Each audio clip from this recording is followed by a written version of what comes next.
I think we all know that Hollywood's love affair with the fire arrow isn't particularly historically accurate, but how did medieval archers actually use fire arrows, and how were they made?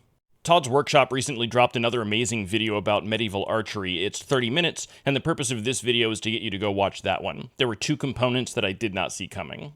The design really surprised me. I had fallen into Hollywood's version of what a fire arrow looks like. Something flammable, tied to a sharp stick. I'd seen photographs of the basket-style arrowheads and assumed that was the extent of it. But after the discovery of oxidizers, these guys weren't just shooting fire at each other, they were shooting fireworks. They really did understand fire weapons and what they were trying to achieve with them.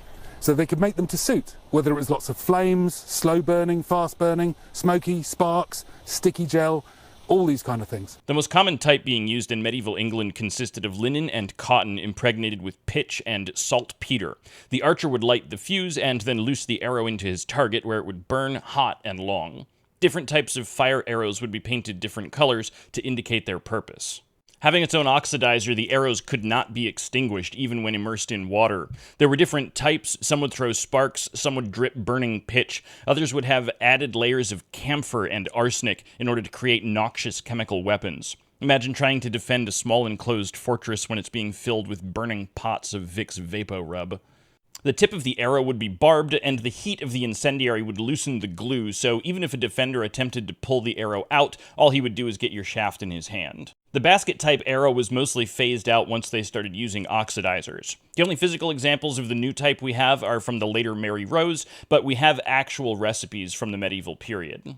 Todd blasts all kinds of different targets with his incendiary arrows in this video, ultimately firing one into a piece of meat so that you can see what it would do to your leg. You're going to have to go over there to watch that. Even well into the age of gunpowder, incendiary arrows like this would still be fired from muskets, with giant versions being fired from cannons. There's actually three things that I didn't see coming. The first was the fairly modern usage of different color for artillery ammunition, the second being the fairly modern use of chemical weapons, the third being a reminder from Todd that these same incendiary mixtures could be delivered by trebuchet.